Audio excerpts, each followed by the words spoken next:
What is up, y'all? Welcome back to another episode of the Girl Gains podcast. I'm Amberp.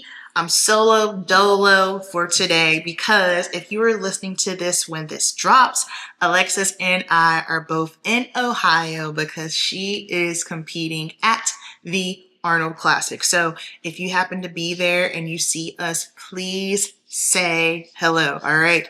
So for today's episode, I wanted to chat about something that I've touched on briefly, like on my Instagram stories, but I feel like now is a good time to bring it up because it is the top of the season. Everybody is about to start prep. Everybody's eyeing shows. Everyone's got goals. One of those goals in particularly is becoming an IFBB Pro. We just had our first ever Fit Model Pro show, which I was very intrigued because nobody knew what it was going to be, but I personally believe that the judges did a fantastic job. I believe that the criteria for what they said and what they stated made sense, and the girls that were in the top 5 first call out, it all made sense to me. So that made me happy to see because, you know, when things be lining up, when what they say actually lines up with what's rewarded, that always makes us happy, right? However, today we're going to chat about how long should it take to become a pro? This is a question I've gotten in the past. And the last time I got it, it made me think, for me and my personal journey, I never thought about how long it would take me to put on muscle for my division. I'm a bikini pro because I was so caught up in just having fun and enjoying the process. It never dawned on me the whole, like I knew the muscle building part was a huge chunk of it, but it wasn't oh my gosh, like when am I going to have shoulders? When am I going to have glutes? I was just having a good time. And then when it kind of clicked for me, like, wait a second, my body has evolved. It was really cool to see. And even the same thing when it comes to becoming a pro, it's tough because we all have Instagram, and this is my favorite thing about the bodybuilding community. Y'all know I will preach it till there is no more breath in my lungs. It has been one of the best things that's ever happened to me. It has improved my life in so many ways, and not even from a competitive being a pro aspect. That's just the icing on the cake, but just so many areas of my life. Why did I say that like that? So many areas of my life. Y'all, first of all, I look a trip. Like, I got a real bad haircut a couple of weeks ago, and that's growing out. I moved. Sorry, if you're watching on the YouTube, you're like, wait, hey, where are you? I'm at home. I'm in my new place. It's a little echoey. We still don't have a sofa. Bear with me, okay? I just didn't want to skip another week. Anywho. Where was I? Yeah, I wasn't too hung up on the process, how long it was going to take me. But the beautiful thing about the community is we do have Instagram. And so therefore we can chat with others. When we start chatting with others, we start following others. And, you know, everyone has their pros that they follow, that they admire. There is nothing wrong with admiring somebody for their hard work, but not if you are admiring somebody, but yet it switches over to you speaking poorly or feeling badly about yourself. That is not healthy. All right. That's not what we do. You can admire someone else, but yet still love your own journey and where you're at right now in this moment. Even if you've never touched the stage before, if you've touched the stage one time, or if you've been competing for a long time, what happens is sometimes on social media, we can get so caught up on other people's journeys. And because ours may not reflect or look like theirs, we think something's wrong with us. We think, why is this taking so long? Well, how come this girl got her pro card in 1 try? How come this girl got her pro card in 2 tries? What I say to athletes all the time to encourage them is, do you think Kobe Bryant was looking at other athletes? Kobe didn't have time. So therefore, if we're going to take that same mindset, that Mamba mentality, therefore, we don't need to be checking up on other people and clocking them and seeing how long their journey took, because it doesn't serve you. It's the same thing that I remind athletes of when you start getting close to show, right?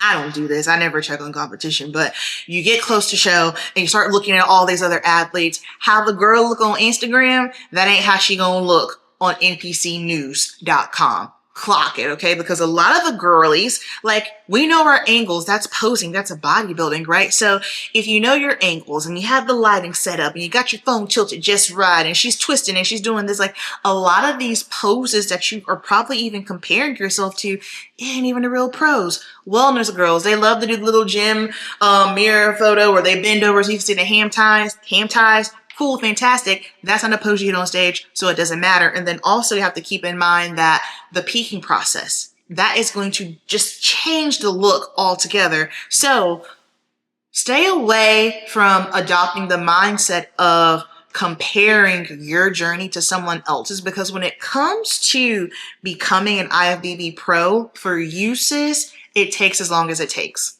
period. It takes as long as it takes. And I get we have goals. I get we have dreams. However, if you keep harping on, well, I've done this many shows and I still haven't gotten it yet, it's not going to be fun. But also something that I see this at the amateur level and I see it at the pro level, where someone can become entitled because they believe that, hey, well, I've done this many shows, therefore I should be a pro by now. Or in the pro circuit, well, I've been competing for this long, I've done this many shows, I should have gotten my Olympia qualification. No, it doesn't work that way. There are some girls that are going to go out here and they're going to be one show pros. That's probably one show pro. Yeah, that sounded weird. One show pros. That's probably not you, and that's okay. That wasn't me. That wasn't my journey. My first ever national show pro qualifier was in August of 2020. I was competing during that crazy time. I got third place. A couple months later, November 2020, that was my second time competing. I got third call out. I didn't compete at the national level again until 2022. I did junior USAs. I got sixth place. All right. So that's 3 tries. All right, cool. And then 2023. I did junior nats. I got sixth place. I think I got sixth place. Yeah, I was outside of top 5. I got sixth place at junior nats. And then 2 weeks later, I go to Jersey, which is the armpit of America. Sorry if you live in Jersey.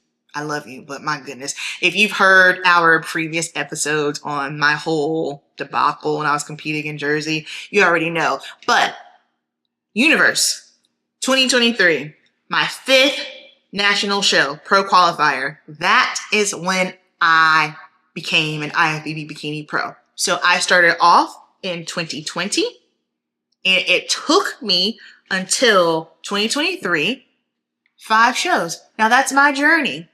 Now, when you are on this grind to become a pro, sis, I know it. I know it. But the one thing that I want to encourage you is you have to endure. Bodybuilding is hard. 9 times out of 10, you're not going to get the result that you want per winning the show. But this is why it is so important to also have other expectations, other goals that you are in control of. Because here's a tricky thing about bodybuilding. You can literally do everything to the T, all right? You can hit all the training, the cardio, the recovery, your macros, your meal plan, your posing. You can hit everything to the T and still not win. And that is the hard part. This is why it is important to have other benchmarkers in place. And this also is going to help your mindset, because y'all know I'm really big on mindset. Like, if your mind ain't right, good luck. But I know for me, going into my 2026 season, for my rookie pro season, I have other goals and benchmarkers set for myself that I am in control of. I know I am in control of my recovery. I know I am in control of my sleep. So I'm clocking these things and I'm tracking these things, because guess what? If I'm hitting that, that's a win. Of course, there's nothing wrong with wanting to win. There's nothing wrong with wanting to do well. However, when that winning becomes all you think about, and then that winning ends up becoming an idol, and when that win doesn't happen, you will be crushed. It's very dangerous to become a slave to an expectation that you have absolutely no control over. The judges are going to like who they like. Just because they don't choose you, it doesn't mean that you're not good. It doesn't mean that they don't like you. It has nothing to do with because your hair was dark or light or whatever crazy things we like to come up with to make ourselves feel better because our ego is hurt, because that's all it is. It's all ego driven. Put all that to the side. You got to put all that to the side, and you have to truly understand the grind to becoming a pro. It is hard. It probably won't happen for you the first try, the second try, or maybe the third try. For a lot of people, it takes them somewhere between 3 and more.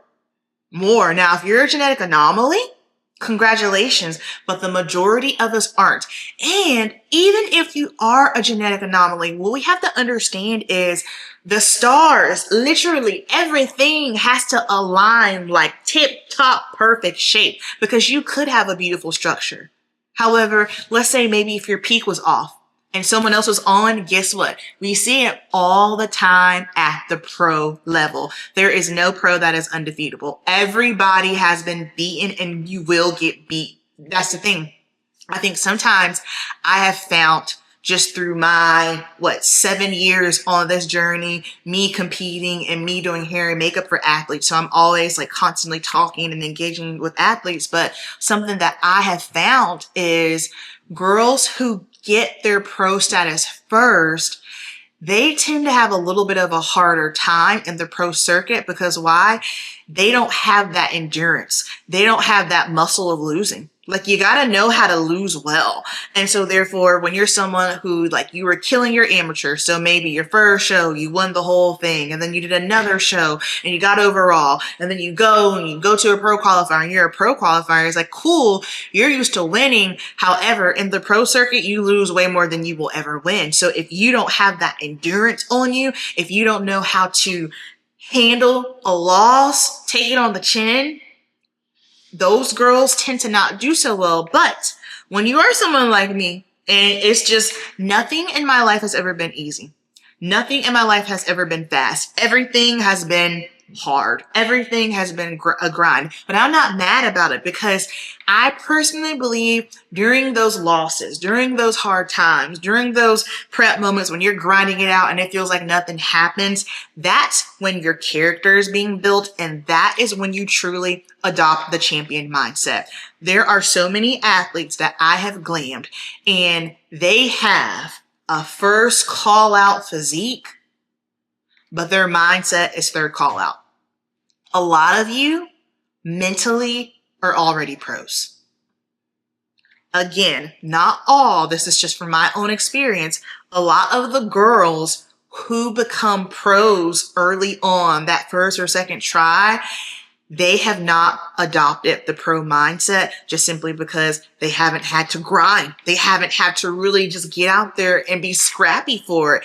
Again, not all, because I know there's going to be someone in the comments, well, I did it and I haven't. Congratulations, hallelujah, praise the Lord. You're fantastic. You're an anomaly. You're God's chosen one. Cool. But for the rest of us, me and you, sis, that's not our story. And that's okay. So I want to encourage you as we go into this season. Yes, give it your all. Yes, do your best.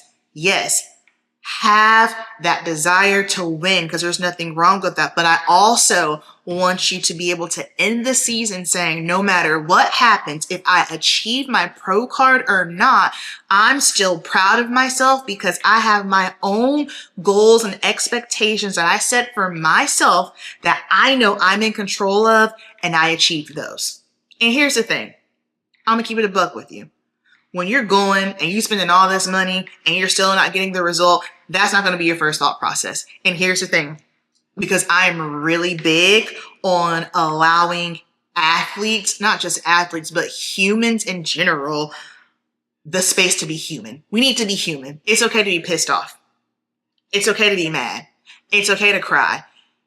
If you're working hard at something, and you have been working hard at this something for quite some time, and it seems like the result's not happening, it's getting harder, you can't see the light at the end of the tunnel, those feelings that you have are very normal.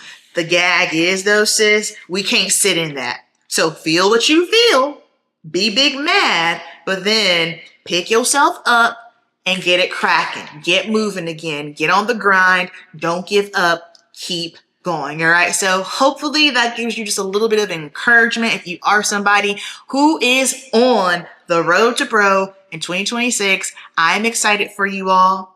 If it's your first season, welcome to the beautiful, crazy, insane, fun world of bodybuilding. I hope you enjoy it. And most importantly, have fun. If you were not having fun throughout this, then full stop. Full stop. So like I said, right now, if you're listening to this, when it drops, we are in Ohio. So if you see us, please come say hi. I'm there supporting Alexis, doing her hair and makeup.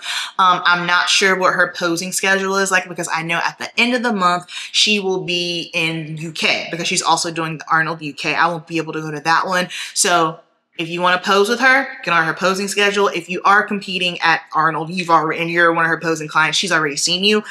We have our suits posing and glam seminar. I hope and pray that by the time I upload this, we have the date down there. But if not, y'all, please be gracious because there's a lot going on. Alexis is competing.